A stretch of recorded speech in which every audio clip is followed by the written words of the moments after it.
Alright, this is going to be a test. Is my microphone working?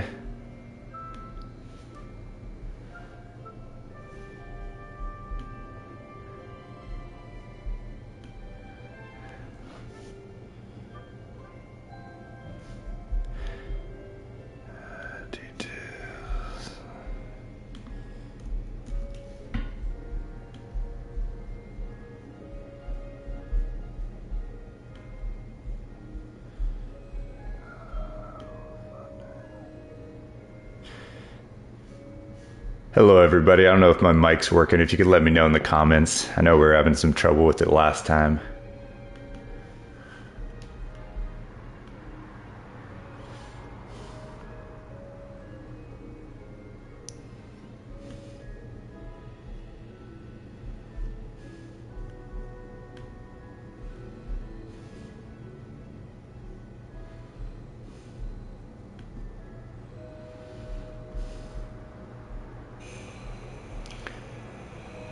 All right, testing the microphone once. Okay, it's working. Nice. Perfect. Heck yeah. Yeah, it wasn't working last week, and that was really disappointing. What's up, Kusteris? I don't know if I'm pronouncing that right. Emmer Harith, Potter Besties, Harry Potter's best friend. Wow, you're lucky. Or maybe not lucky, because being Harry Potter's best friend does not bode well for a long life. Amanda Dean, Funsome, Abigail Brianna, Emmer Harith, Autumn XXX, Dua Rashida, Sharko, Potter Besties, Una Grevovich, Abigail Brianna, Megan McCormick, what's up? I remember your name. Madison Cruz, Taylor Christensen, Ginny, what's going on? Peggy, how you doing? Sharko, Caleb, how's it going? Taylor. Yeah, Taylor, that's how I've been. I listen to the Harry Potter audiobooks when I'm doing the book club, and I listen to Jim Dale as well. Whenever I'm taking the bus or whenever I'm swimming or anything, I'm always listening to Jim. It's the best.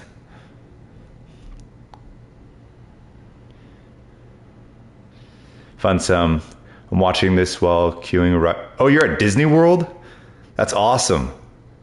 Are you going to the like the Harry Potter world there? Funsome. All right, let me know. Did anyone read Chamber of Secrets chapters 1 through 5? Let me know in the comments.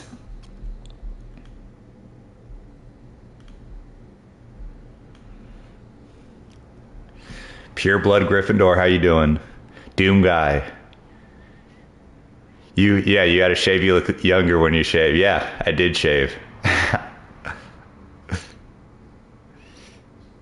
was your mom's birthday? Oh, happy birthday. Happy birthday to your mom. It was awesome. I got my own wand. Oh, you got your own wand? That's awesome. You've been reading Half-Blood Prince? There we go.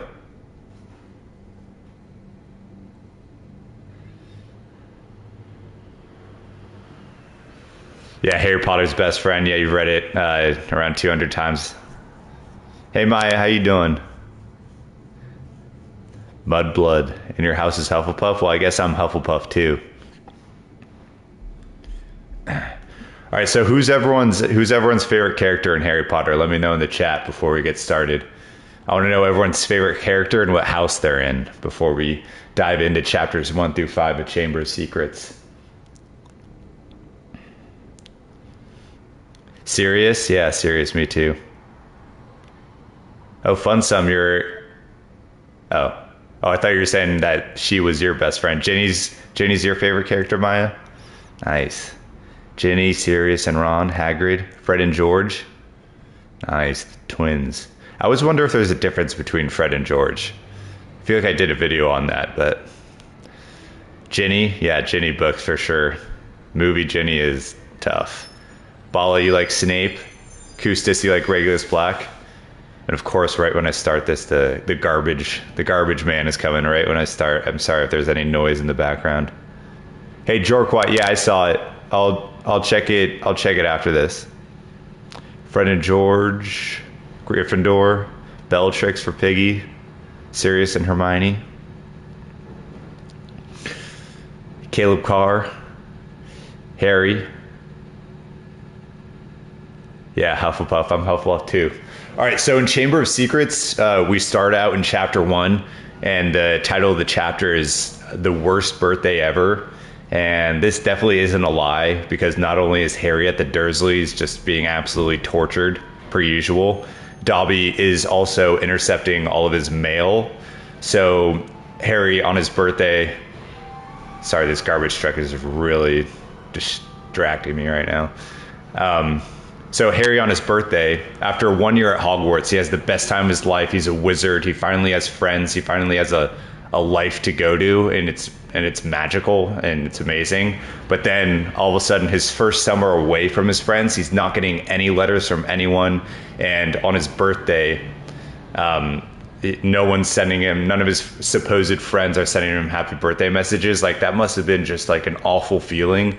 And Harry thought that the magical world had all been a dream, and that maybe it never existed. Maybe he dreamt the whole thing. And that must have been just like awful, because he's like, dang, I'm just going to live the rest of my life at the Dursleys. Like, there is no Hogwarts. That must have been tough for sure. And then, so one of the first things I noticed is that Creature in Order of the Phoenix, when he goes to Malfoy Manor or Bellatrix's house, I forget which one it is, but he tells the Death Eaters about Sirius and Harry's relationship, so Voldemort can use Sirius to get to Harry. So Creature leaves Grimmauld Place because Sirius says, get out. Meaning, he like, Creature was in the kitchen and Sirius was like, get out. But Creature took that as, oh, I can leave the house. So I can leave the house and go to the Death Eaters or whatever. And of course the truck is going on too. I'm sorry, can you guys hear that truck in the background? I'm sorry if it's...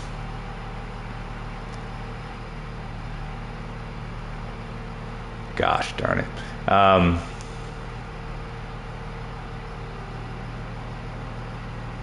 You're eating an Easter egg? Oh yeah, it's Easter coming up. Yeah, I'm sorry. Like, of course, right when I start this truck's just going to be going on for the next 5 minutes, but I'm going to get back to it. So I was wondering, just like with Dobby, like how many times like were the Malfoys saying like get out or like get out of the house? Because in order for Dobby to intercept every single letter, he must have been outside of Harry's house at Privet Drive like every single day, because not one letter got through. Like, Dobby had to be in the bushes outside of Privet Drive just 24/7 that summer to not like have one letter get through, like a letter from Hagrid or one letter for Hermione just slipped through. He was there 24/7. So like, I'm sure the Malfoys were just like, where the heck is Dobby all the time? If he's watching Privet Drive, the Malfoys they're definitely always using Dobby. They're just like, where the heck is Dobby at? But and another thing that I wondered was Dobby basically worships Harry, because Harry's the first wizard that Dobby meets that isn't just like a total a-hole towards him. And so Harry says, sit down. And Dobby's like, oh my God, like, you're amazing. Oh my God, you asked me to sit down. Like, and then Harry says, like, can't I help you from being tortured by like your family or whatever? So Harry just says like two very basic things, and Dobby just thinks that Harry Potter is the bee's knees after that, like the best person ever. And so something I was wondering was like, would Dobby have worshipped any wizard that he met? Like, even if it wasn't Harry, if he met some random wizard like Dean Thomas or Seamus Finnegan, and they were just basically as nice as Harry was, would Dobby then just worship Seamus or Dean like the way that he worshipped Harry? So my favorite Harry Potter book, I'd probably say Order of the Phoenix, and I like it for its length. Usually people dislike Order of the Phoenix because it was too long and maybe there was too much information, but I love the length of Order of the Phoenix and how you can really dive into the world. House elf magic is intense. I bet you could just set up a magical alert and magic the owls to him whenever they brought letters. Yeah, that's a good point. That's a good point, Taylor. Yeah, because house elf magic is some of the most powerful magic in the world, probably. I think house elves are probably the most powerfully magical creatures.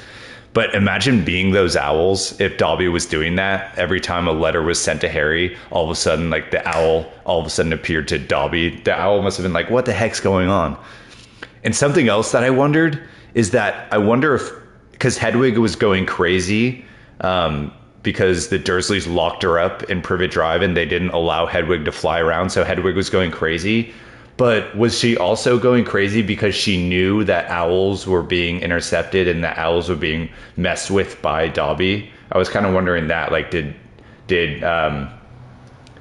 Hedwig, like, sense that, or did Hedwig see owls, like, coming, but they were being intercepted by Dobby? I was wondering.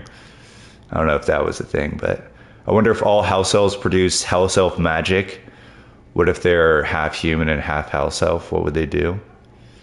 Yeah, I think all house elves are magical. I don't know if a house elf could be half human.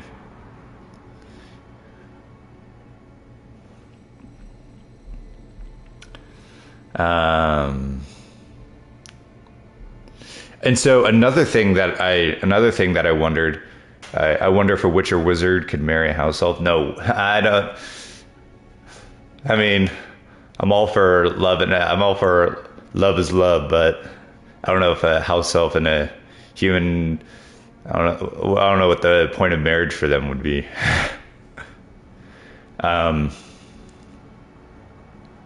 So another thing that I wonder is that Dobby told Harry that terrible things were going to happen, but Harry asks if Voldemort's behind the terrible things, and Dobby says that Voldemort isn't behind what's going to happen with the Chamber of Secrets. So if Voldemort wasn't behind what's going to happen with the Chamber of Secrets, or if Dobby didn't know that, then why would he think that Harry would be in trouble? Because Harry's not a mudblood, so the basilisk wouldn't go after Harry. So if Dobby didn't know or didn't think that Voldemort was behind it, then why would he think that Harry was in danger from the basilisk if the basilisk wouldn't attack him? It's another question. Would you pay your house elf even if they didn't want it? Yeah, I'd definitely pay my house elf. I would feel awful if there was someone just, like, doing everything for me and I didn't pay them anything. That would be crazy.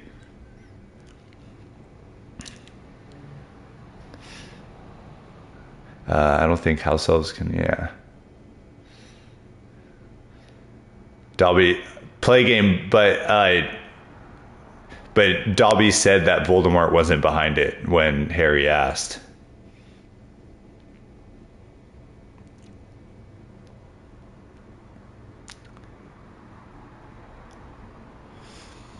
I don't know. I don't know what happens in the last chapter of Chamber of Secrets. I haven't read it in a while, but I'm assuming we'll get there when we get there. But in this chapter, in chapter 1 or 2, Dobby says he doesn't think it's Voldemort. He just thinks it's Lucius Malfoy who has the Horcrux, but he doesn't know that it's Voldemort or that Voldemort's behind it. He just thinks it's Lucius Malfoy who's going after mudbloods.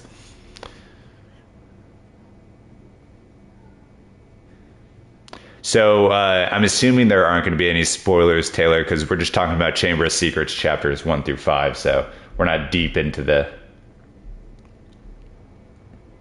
And then also another thing, Mephelda Hopkirk is the lady from the Ministry who sends Harry the letter saying that Harry used underage magic when it was really Dobby. And Mephelda Hopkirk is also in Order of the Phoenix.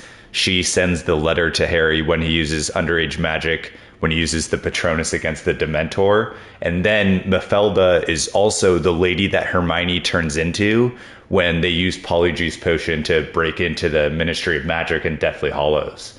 So Mephelda Hopkirk shows up 3 times throughout the series. And she's who Hermione turns into in Deathly Hallows as well. And then another thing that I questioned is just, like, how lazy are wizards to use house elves to cook and clean for them when wizards can instantly use magic to clean any room or cook any meal. Like a wizard could just wave their wand and like their whole house will be cleaned. Wave their wand and like they can have a meal like all prepared in front of them. So what's the point of a house elf? Like, not every family that uses a house elf is as evil as the Malfoys. So like I would see why the Malfoys would use a house elf because they want to be dominant over another creature. But like a reasonable family wouldn't need, who can do magic, wouldn't need a house elf because they could just wave their wand, everything's clean, wave their wand, have a meal in front of them. Would I ever try Polyjuice Potion? Yeah, I'd try Polyjuice Potion. That'd be awesome. I'd try Polyjuice Potion, like turn into a random celebrity. I would try Polyjuice Potion and like turn into Daniel Radcliffe or something, just to like experience that. I wouldn't want to be Daniel Radcliffe for more than a day, but just to experience like walking down the street and having everyone know you like would be a crazy thing. But to have that for life, to lose like your anonymity would be awful. You have a theory that, Autumn, the underage magic, yeah, it is BS. There's a lot of different, the way, I think they should track the wand of underage wizards instead of the magic done like within their vicinity, because then pureblood wizards who live in a wizard household can get away with magic whenever. Like Ron can do magic at the Burrow whenever he wants outside of school because the Ministry will just think it's Arthur or Molly Weasley doing magic at the Burrow. But Harry, as soon as he does magic, like he's expelled. So that's why I think the underage magic law was created by purebloods as a way to get rid of Muggle-borns in the beginning. Oh yeah, Piggy 65,000. Yeah, thank you guys for 65,000.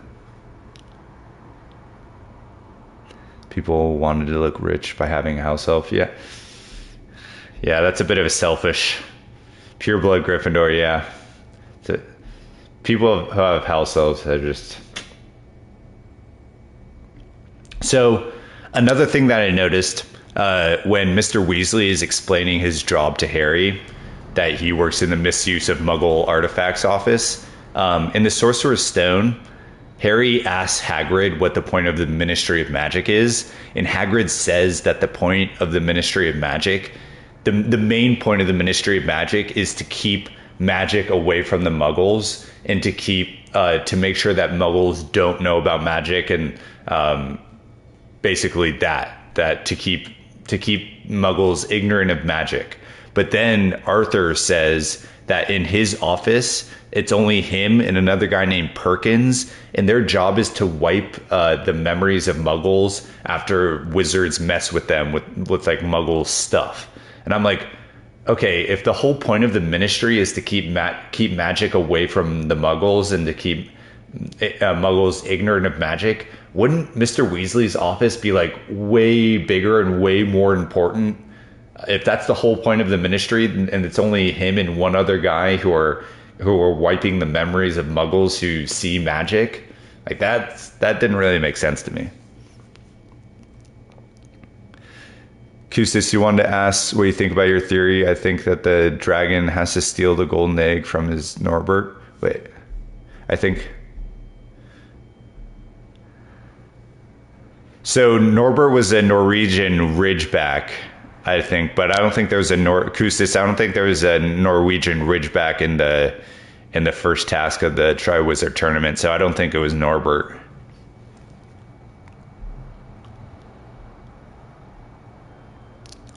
You wonder what a Muggle would think about house elf slavery. Well, yeah, Muggles would definitely think it's awful.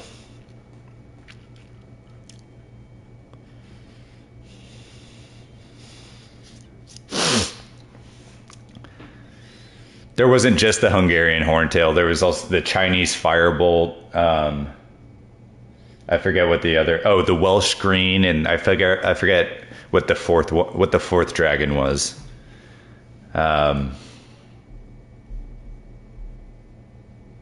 And also the witch when Harry's at the Burrow. the witch who's singing on the radio, her name is Celestine Warbeck, and Celestine is Mrs. Weasley's favorite musician, and she's also playing on the radio in The Half-Blood Prince when Harry goes to the Burrow for Christmas, and Fleur Delacour says, "Turn this off, like, who's this awful singer?" And Mrs. Weasley does not like that because Celestine is her favorite artist.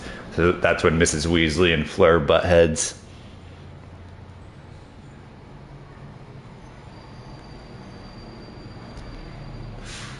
And also when Harry's at the Burrow, what dragon was in the depths of Gringotts? I don't know if they said what dragon was in the depths at Gringotts. I don't know.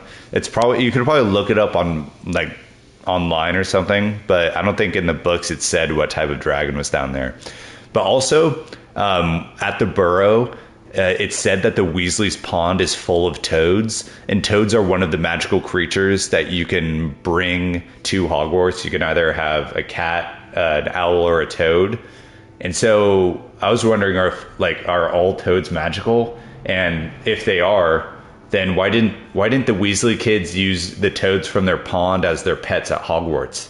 Like, surely, I know toads went out of fashion, they weren't the best, but surely it was better than having a rat as the pet that they brought to Hogwarts. Like, I think it was Bill and like Percy who used the rat as their pet.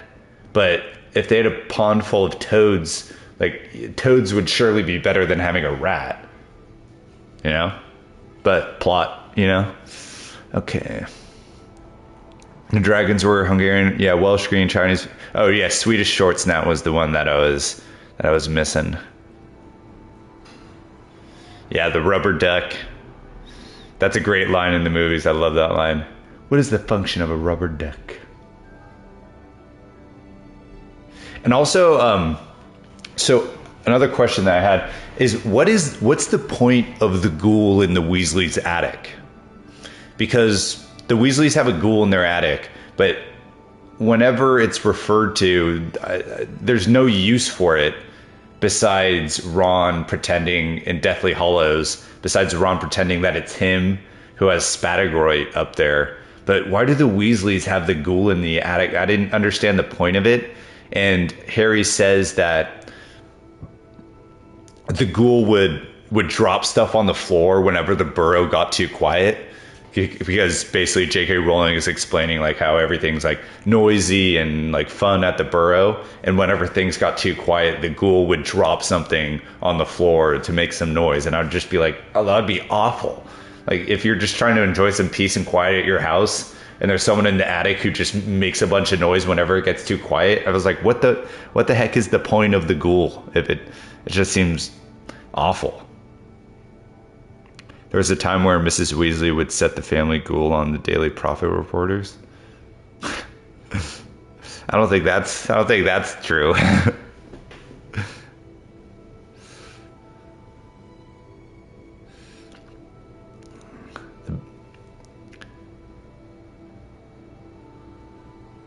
Maybe they just give it space to live. But it doesn't like... Yeah, I don't think it pays rent. I don't think the ghoul pays rent or anything, because it just lies down up there, you know? The Ministry get rid of ghosts. No shoehorn.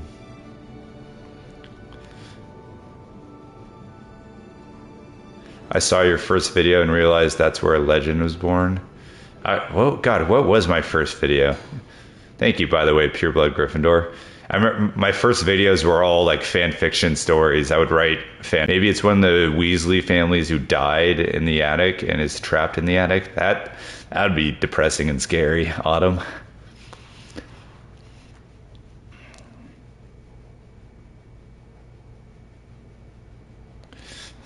The Black Bunny cosplay makes some family goulash, which makes me wonder if it was inherited. Why do they keep Peeves around Hogwarts? Yeah, Taylor, it's a good question. I'm glad they do, though, because he's fun to have around. But Dumbledore is all about that. Like, Dumbledore is all about chaos. Whatever he doesn't care if the kids break the rules. He'll never punish them too much. Like, Dumbledore loves having a little bit of chaos at Hogwarts, basically to entertain himself, it seems like. Another question that I had is when Lucius Malfoy goes into Borgin and Burke's to sell items that he has because they're illegal items, and he fears the Ministry raiding his house. He fears the Ministry raiding his house and finding all these illegal dark magic items.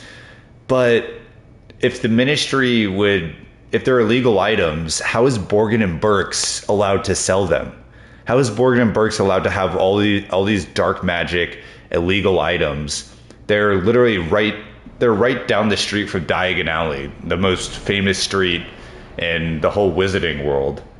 How is Borgin and Burke's if the Ministry is going to go to Lucius Malfoy's place and raid his house and find these illegal items? How is the Ministry not shutting down Borgin and Burke's for having all these illegal dark magic items? I don't understand that at all.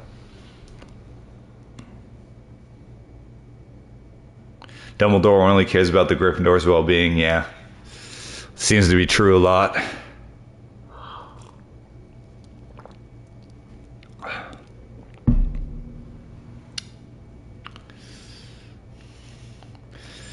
Yeah, 100 points to Gryffindor. Yeah, but that's something I didn't understand. Like, how is the Ministry not getting rid of Borgin and Burke's when they have all these illegal items? The Ministry's searching for illegal items in all these houses. Mr. Weasley's raiding their houses. Yet everyone knows that Borgin and Burke sells illegal dark magic items, but no one does anything about it. The Ministry definitely knows. Borgin and Burke's is very popular. It's a very popular store.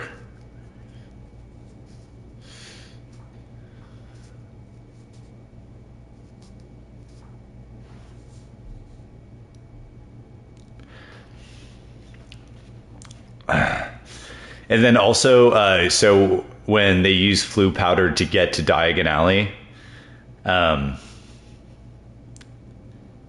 does Nocturne Alley even exist? Yeah, it just seems like people are just like doing a bunch of illegal stuff down there. And it's just Diagon Alley and Nocturne Alley. It's not like there's like a million wizard streets in the world that the Ministry has to take care of. It's literally just Nocturne Alley. That's like this dirty, grimy place. And it's the Ministry doesn't do anything about it. But I like it. It's a good addition to the story. It's just funny to question that. So when the Weasleys use flu powder to get to Diagon Alley, Harry was like, "Oh, I've never used flu powder before." Mrs. Weasley was like, "What? Like you've never used flu powder before?" And it's like, why was Mrs. Weasley so shocked that Harry, who had only known about the wizarding world for 1 year, has never used flu powder? Like she was like, "You mean you didn't use flu powder to get to Diagon Alley last year?" Like it was such a shocking thing. She was like, "You didn't use flu powder to get to Diagon Alley last year?" But for the rest of the series, the Weasleys never used flu powder to get to Diagon Alley.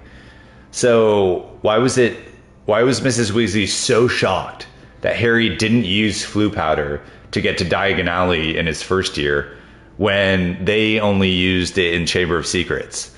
Like, it would be reasonable, like, if they used it every year, I could see how it could be like, okay, like that's the only way to get to Diagon Alley. But she was so shocked that Harry went another way. It was kind of...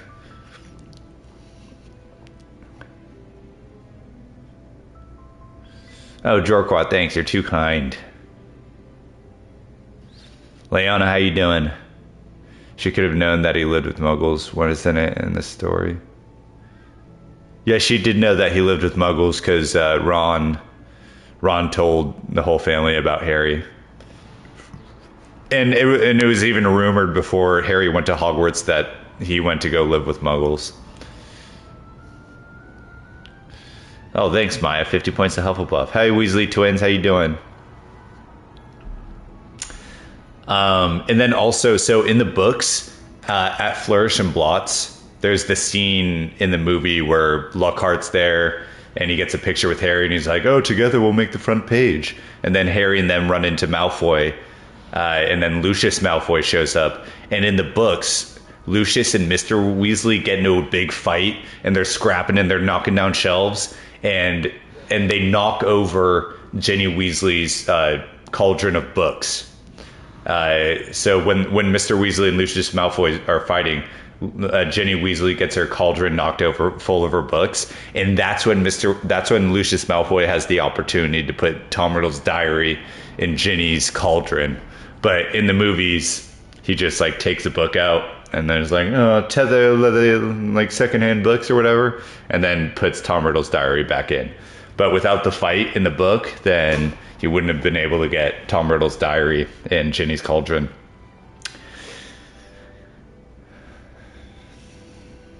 Yeah, super. It was definitely odd that she was surprised he hadn't used Floo powder. DJ Ice. Oh, yeah, you send the memes?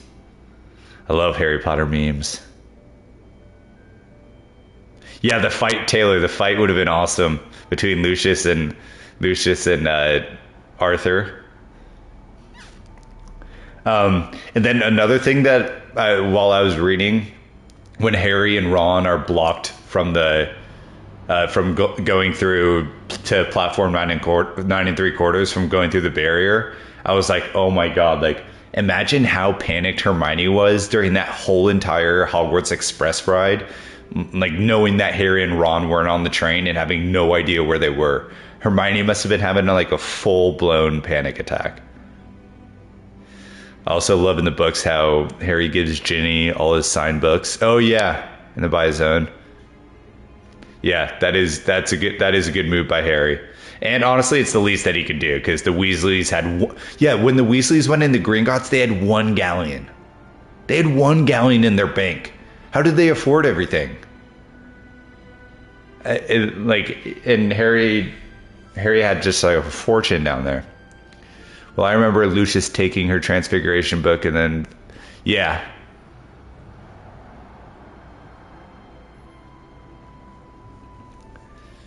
When am I streaming Hogwarts Legacy again? Maybe next week. I'm going on vacation tomorrow. I'll still be putting up videos, but I'm going on a trip where I won't have my PS5 and TV and stuff until Sunday. So probably next week I'll stream some Hogwarts Legacy.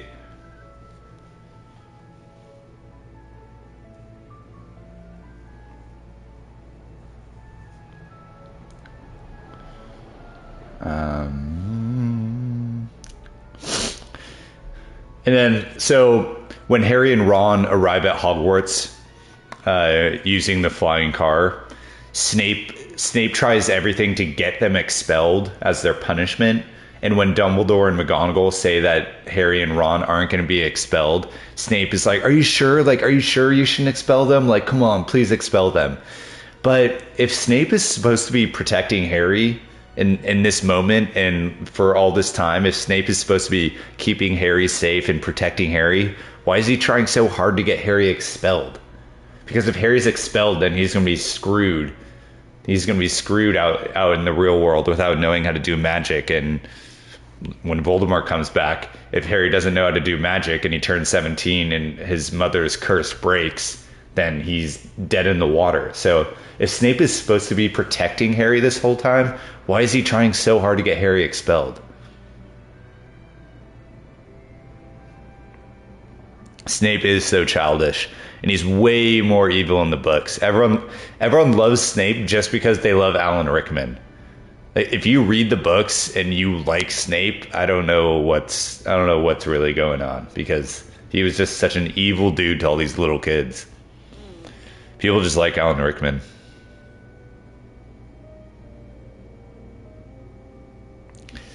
Autumn, oh, you think he was trying to get Harry out of Hogwarts for that year? That's it. I mean, that's a funny point, but it's an interesting point. But then Harry would be out of Hogwarts for that whole year, or for the rest of the years. He would be expelled. He wouldn't be able to come back from Hogwarts because his job is easier if he's stuck at the Dursleys and wasn't thinking ahead. But then when the curse breaks, then Harry's mother's love protection breaks at 17 either way. So when Harry turns 17, then Voldemort would just be able to get into Privet Drive easily and kill Harry because he doesn't know how to use magic. You love the scene where Ron and Harry go, where's Snape? Maybe he's ill or maybe he's sacked, and then Snape comes, or and then they were saying like awful things about him, and it was like, or maybe he's trying to find out you. And how did Snape know that Ron and Harry didn't arrive on the by the Hogwarts Express? Because in the other years when Harry and Ron arrive at school, like no one's taking roll call until Half-Blood Prince, when Professor Flitwick makes sure everyone's there. But that's when they tighten up the security at Hogwarts because Voldemort's back. But otherwise, in the previous years, it's not like anyone was taking roll call to make sure all the students were there. So how did they know?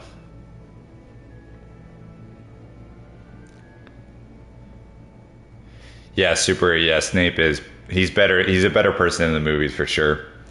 Snape's pettiness makes him not look too far in the future. Yeah, that is true, Taylor. He does have anger problems that's very true. That make him very short-sighted. And then so after Snape and Dumbledore leave, McGonagall is doling out the punishment to Harry and Ron for using the flying car and getting seen by Muggles. So just when McGonagall's about to take points from Harry says, hey, wait, when we took the flying car, term hadn't started yet. So technically you can't take points away from Gryffindor because term hadn't started when we broke the rules. And so McGonagall smiles at him and is kind of like, oh, like you're right about that. So she doesn't take points from Gryffindor because term hadn't started. But in Half-Blood Prince, when Harry is late to Hogwarts because Malfoy breaks his nose and uses Petrificus Totalis to leave Harry on the train, Snape comes and gets Harry and takes 50 points away from Gryffindor for being late. And so Snape took points away from Gryffindor before term started. But McGonagall, it was a rule. McGonagall, you could say it might be biased to Gryffindor or whatever, but I don't think McGonagall was never shy about taking points away from Gryffindor when she needed to. So I was just thinking, was it a rule that you can't take points away before term? Because that's what they said here, but then Snape did it in Half-Blood Prince.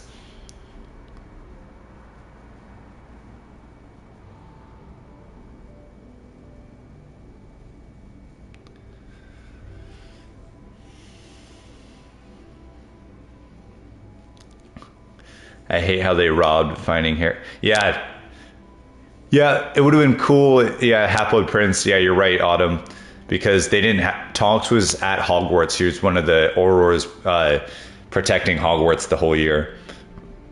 So it would have been cool to have Tonks find Harry, and then there was a moment where Harry saw her a couple times in Hogwarts throughout the year. So they robbed Tonks of a lot, because Tonks. They could have used Tonks in such a more valuable way in the Order of the Phoenix. She could transform into anyone or anything. And the Order of the Phoenix never utilized that whole situation, that she had all those powers to morph into any shape that she wanted or disguise herself. The Order of the Phoenix never thought to use that in any way.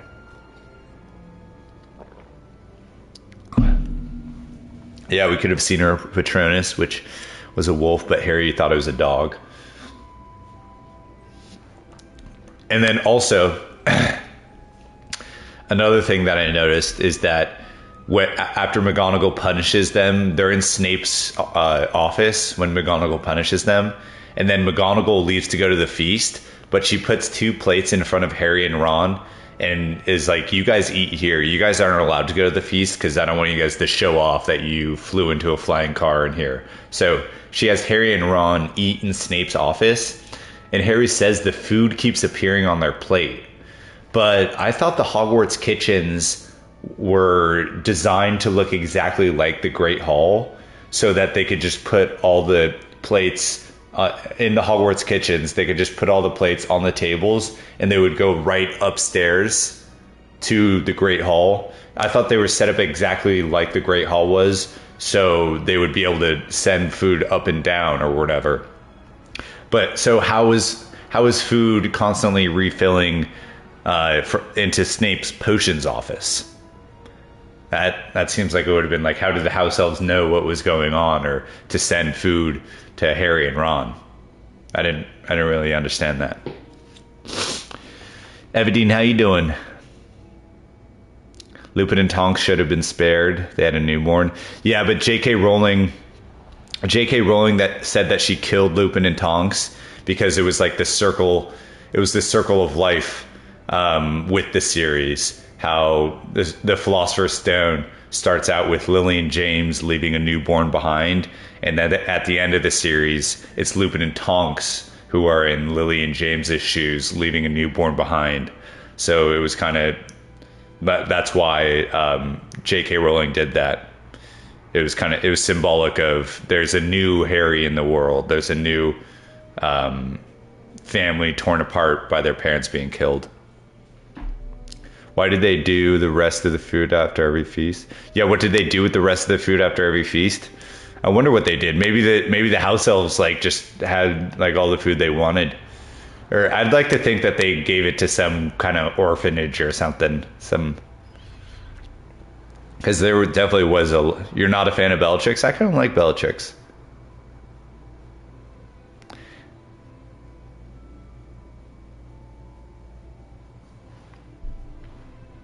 Another thing that I questioned was, how are not just like all Hogwarts students obese? Like Crabbe and Goyle are really the only two students who are like bigger or like fat in any way. But how are not all Hogwarts students obese? They're kids who are able to eat three meals a day, however much they want, as much food as they want for three. There's no parents telling them, oh, don't eat that for breakfast, or don't eat that for lunch, or don't like get your greens or anything. Like there's no parents to restrict their diet, and they can just have as much food as they want for every meal and dessert every day. And there's no exercise class or anything. Like they don't have a PE class or a physical education class where they're doing laps or like running around. They're eating as much as they want for every meal. They're not told to eat vegetables at all, and then they don't work out at all. So how are not all Hogwarts students just absolutely obese?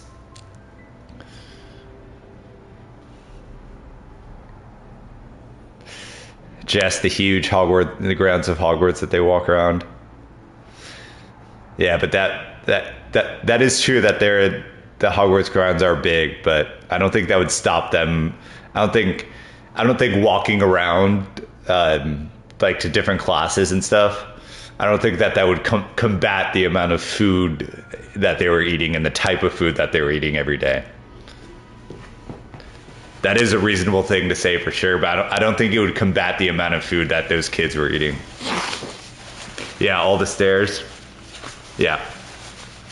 It is true that there was a lot of walking going on, but I don't think it would keep them all that skinny. Oh, I like to swim too, Piggy. So another question I had was Lockhart more delusional before the memory charm or afterwards? Because Lockhart, like meeting Lockhart, he's the most delusional character I have ever met in my life. He's trying to impress like these little 11 and 12-year-olds. I'm such a hero and stuff. And he tells Harry, he's talking to Harry about fame and stuff. And he tells Harry that he was just as much of a nobody as Harry was at the age of 12. And he was like, maybe I was even a little bit more of a nobody. When Harry is literally the most famous wizard child in the wizarding world, and Lockhart's like, I was just as much of a nobody as you are, Harry, when I was 12 years old.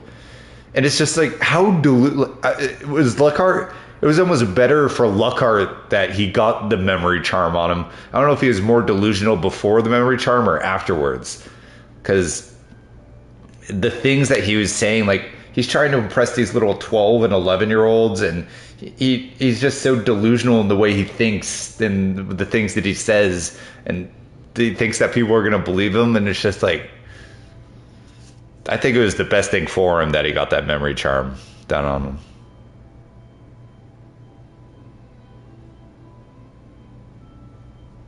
Yeah, he did still want to sign autographs to randomist. He still did have that, which is kind of funny. Did you guys feel bad for Lockhart when the memory charm backfired on him? Let me know in the chat. Did you feel bad for Lockhart or no? I'll actually put a poll. I'll make it a poll.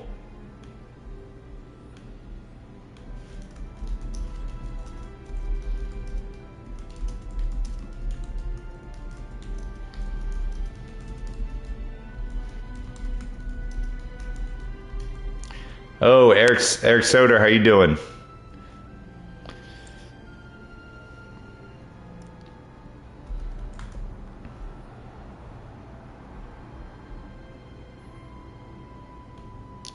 All right.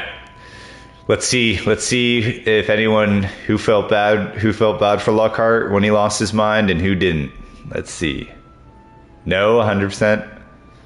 Yeah, Eric, I agree with you. I think he deserved it as well. I think he deserved it because when you think about it, Lockhart he's low-key like more evil than Umbridge.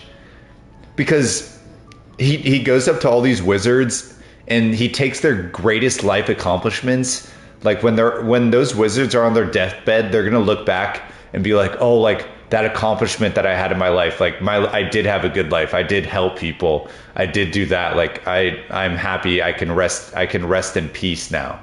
But Lockhart literally took those memories from those people, like their greatest accomplishments ever. He took them from other people to make them his own. Like that's one of the most evil things you can do. Lockhart was okay. Lockhart was okay after the charm hit him. He could have lived.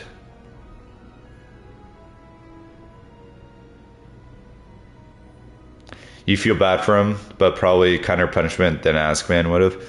Yeah, it's definitely kind of like he went to the insane asylum instead of going to jail. Oh, you're the first vote, Piggy? There we go. I only felt bad because I love him because he totally deserves it. I only felt bad because I love him. Why do you love him? Cause I think I could see because he is a funny character. It's like Umbridge, like of course dislike her because she's so evil, but I love reading her character. Her character scenes, she adds so much to the story, and Lockhart does that as well. Like Lockhart kind of he's a funny character, but he's an awful person. You definitely hate Lockhart more than Dursleys. And of course, we have the cruelest of the cruelest, Umbridge. Yeah, Galaxy of Facts, I agree. Umbridge is always going to evil than anyone. Yep. I don't feel bad. Jess doesn't feel bad. 82% of people don't feel bad for Lockhart. And I have to say, I have to agree with you guys. Pure Blood, I still can't get over the fact that he actually directed Thor. Oh, yeah. The actor who played Lockhart directed Thor in 2011. I could not have stayed at Hogwarts with him for a year. Yeah. I mean, I might have been able to, just as long as he didn't wipe my memory, because I'd love to go to Hogwarts. Yep. Marine, I agree that Lockhart got his karma. Oh, you want her cat plates? You like cats? Nice. So another question that I had was that in every book, is the first class that Harry has like the main class associated with the plot of the story?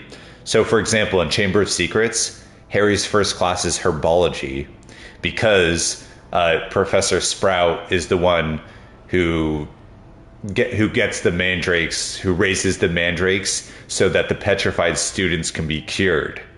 So that's the first class of Chamber of Secrets. And I was wondering if in every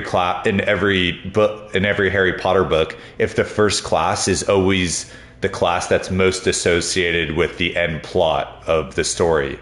So for example, was Defense Against the Dark Arts the first class in Goblet of Fire? And was it the first class because Moody was the Death Eater in disguise? And in Sorcerer's Stone was the first class Defense Against the Dark Arts with Professor Quirrell because he's the bad guy in the end?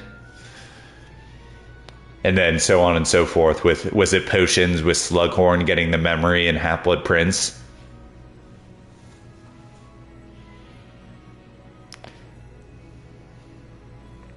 Yeah, I heard about that too, that Lockhart and Trelawney had an affair with, I don't know how you could cheat on Helen Bonham Carter.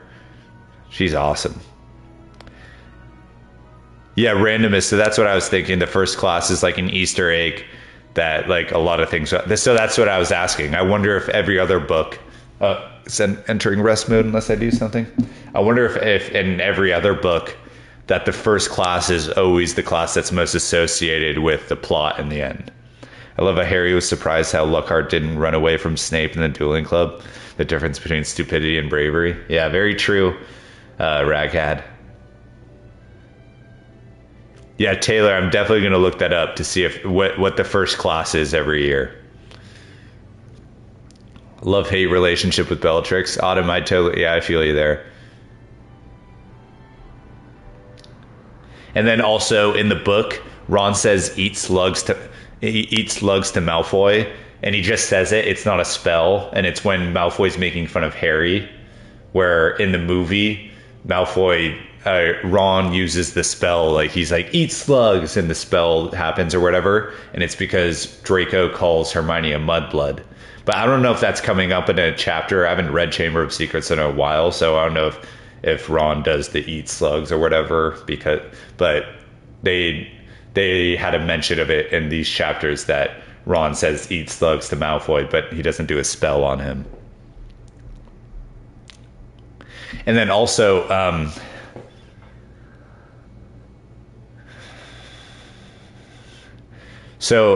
also after their first class with Lockhart with the Cornish pixies, like it's so obvious that Lockhart is just a fraud. And Harry says to Hermione, like, how do you not think he's a fraud? Like he was like, Lockhart had no idea what he was doing. And then Hermione says, that's rubbish. And I was just like, how could Hermione not see that Lockhart's a fraud? But then Hermione says, that's rubbish. You've read his books. And I was like, oh, that's why Hermione believes him. Because at this point in Hermione's life, she believes everything that's in a book. Like Hermione loves books. She believes anything that's in a book. She believes that books can never lie. And I was like, oh, that's why Hermione doesn't believe Lockhart's a fraud, because she's like, it's rubbish that he's a fraud. You've read his books. And she's like, there's a book could never lie. But then Chamber of Secrets, it's kind of, J.K. Rowling was almost giving us a lesson that you can't believe everything that you read in a book, because with Lockhart, he's a fraud. And then also with Tom Riddle's diary, J.K. Rowling was basically telling us not to not always trust what's in a book, not always trust what you're reading. This was kind of a Chamber of Secrets was low key about that. And then Hermione, I'm wondering if her finding out that Lockhart's a fraud from the books makes her distrust books. And that's why in Half-Blood Prince, she doesn't trust the Half-Blood Prince textbook that Harry has. I was wondering if there's a connection with that too. Hermione was smart, but also a little dumb sometimes. True. Yeah, what other dumb moment? Like, I remember there was a video I was going to make about like why Hermione wasn't in Ravenclaw, and there was like a moment I was thinking about it.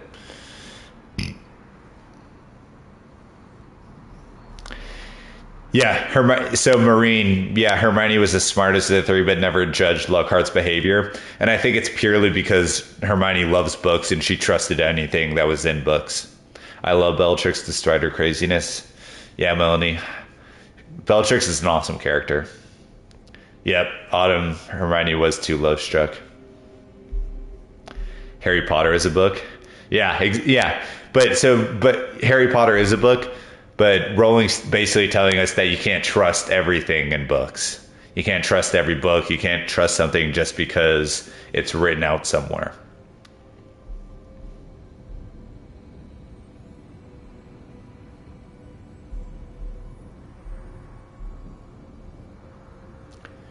Who's better, in my opinion, Lupin or Tonks? Better at magic? I would say Tonks is probably better at magic than Lupin. And I probably like the character Tonks more. So better in every way for me. Prisoner of Azkaban is your least favorite? Ooh, I love Prisoner of Azkaban.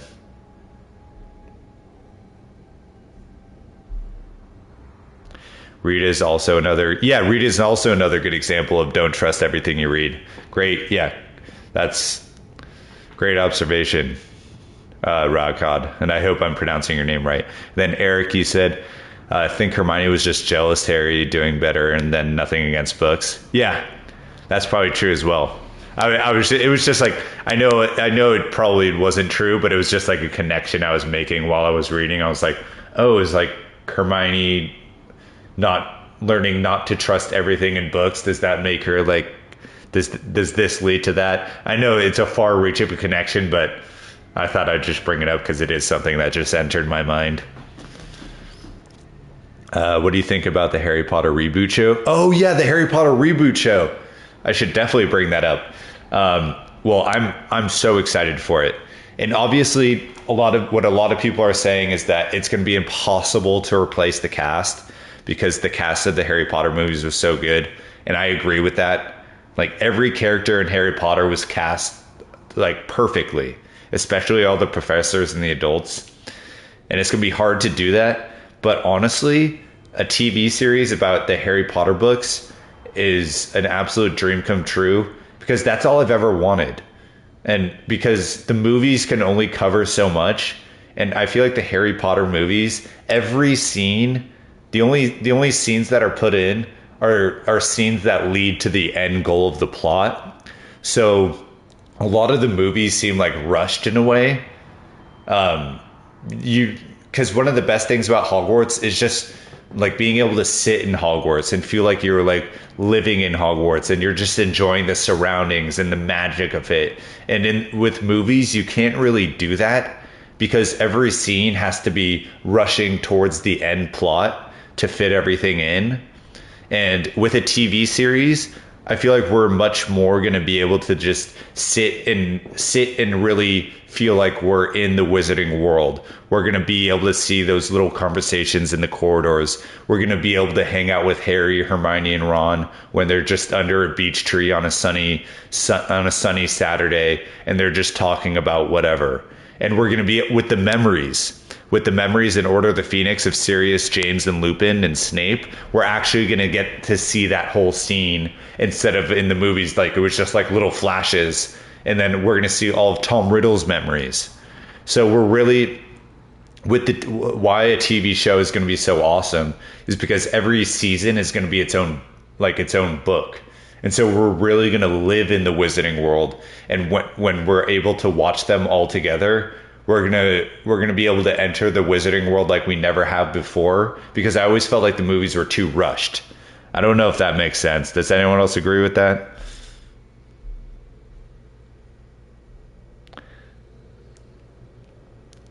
Jess, you're not going to watch it? Jess, yeah, I think you're definitely going to watch it. I don't believe that. I think if a Harry Potter TV show comes out, I think you're not going to watch it.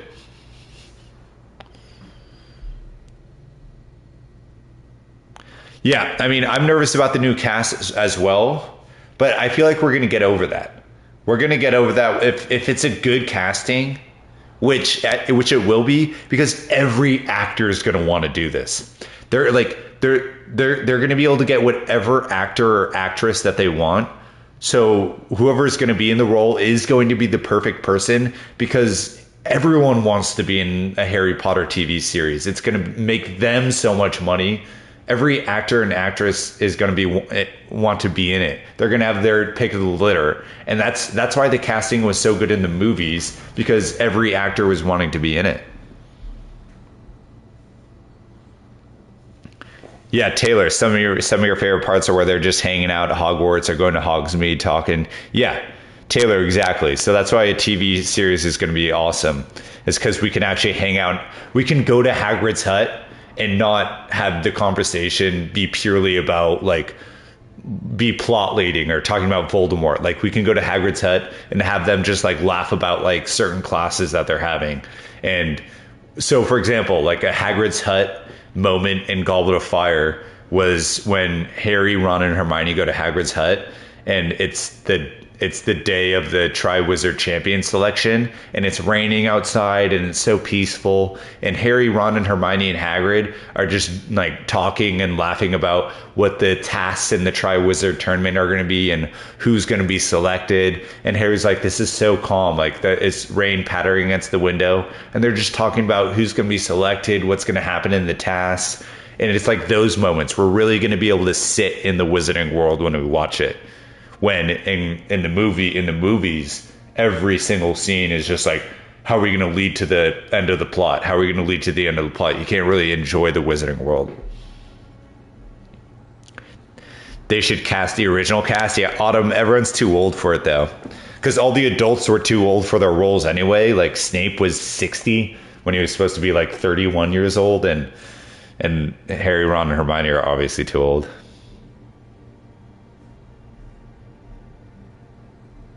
Oh yeah, if everyone can throw a like if they're enjoying the stream, that'd be awesome. I always forget to say that.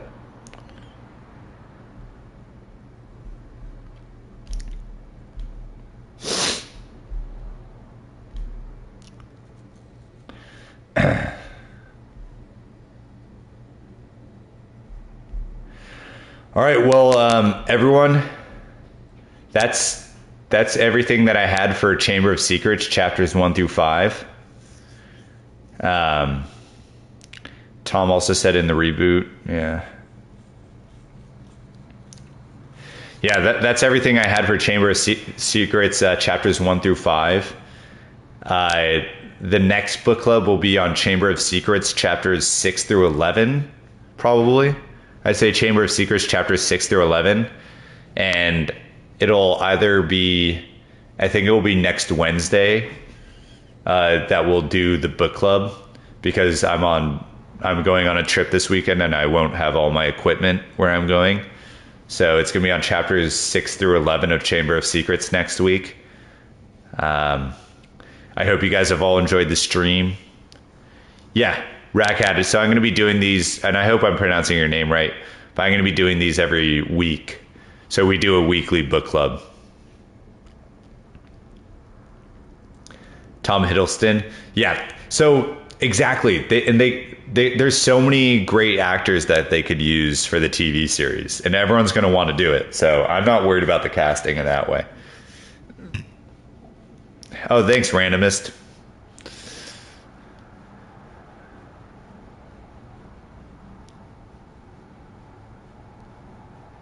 Hi, Liliana. Oh, Sam, I'm glad you enjoy my videos. Daniel Snape.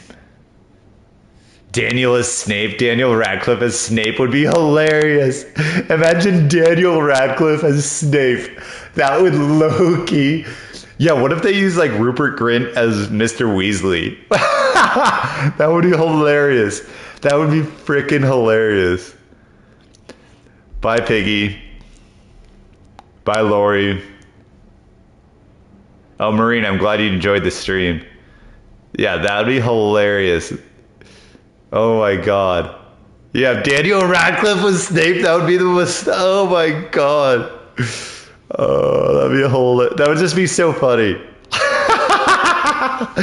He's back to get his revenge. Daniel Radcliffe just hating on Harry, hating on the little Harry who's Emma as Molly. Oh my god. Tom Holland as Tom Riddle. Yeah, but even Tom Holland's getting a little too old to be Tom Riddle. Because Tom Holland, was he like 25 now or something? Like Tom Riddle would have to be like 16. See you next week, Randomist. Piggy, I'm not ignoring you. Galaxy of Facts, Emma's Molly. Who's my favorite character, Sam? Sirius, for sure. Oh, Daniel Radcliffe as Snape. That got me cracking up. I would love to see Rupert Grint as Mr. Weasley. And then Tom Felton as Lucius Malfoy. God, that would be hilarious, dude. And you know Tom Felton would be so down to do it. Is the new show animated? No, I don't think it's. Eric, send me that. Send me the link to that, to whatever you read. I don't think it's animated. Tom Holland as Remus. I feel like they need a scruffier guy for Remus, maybe. I'm going on holiday tomorrow, and stop ignoring I've said 56. No? Oh, Piggy, you're going on holiday too? I love that. Nice. Autumn, you'll be Tonks? Nice. I'll be Dumbledore. I'm gonna throw. What character would I be? What character would I be if I was cast in Harry Potter? I feel like I'd be like fucking Filch. I'll send it on Discord. Yeah, that'd be awesome, Eric. Thank you. Bonnie Wright as Lily would actually, but they would have to make her cool because Lily was cool. Bonnie Wright could be cool as Sirius Lockhart. Oh, I could be Lockhart. I'd be down to be Lockhart. That'd be a hilarious character to be. Dumbledore for sure. You'd be Lockhart? Yes, I would love to be Lockhart. Just a bumbling fool. But then I'm just in one season, god damn it. But yeah, and then they'd also be, if they do the TV series, they'd also, in Order of the Phoenix, they'd have the scene where they go to St. Mungo's and they see Neville and his parents at St. Mungo's. So it's those type of moments that weren't in the movies that we'd be able to see in the TV series. And that's why it'd be so awesome.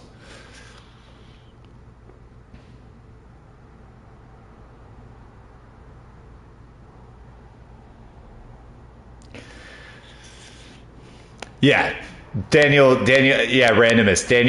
He obviously wouldn't be a good Snape, but it's just funny and ironic to think about Daniel Radcliffe playing Snape. Daniel could be James or Sirius. You're famous, even as Lockhart. Piggy, you're gonna be Hermione. Yeah, Melanie, the actors. All right. Yeah, Melanie, the actors were too old. All right, everyone. That's where I'm going to end the stream. Next week, possibly Monday, but I'll come out with the notification. Will be a book club on chapters 6 through 11 or 6 through 12 of Chamber of Secrets. So next week, get ready, get streaming, check out my videos, like and subscribe if you haven't. I hope you guys have been enjoying the stream. Marine, of course, anytime. Autumn. Peace out, guys. Hope you enjoy your day. Love you all.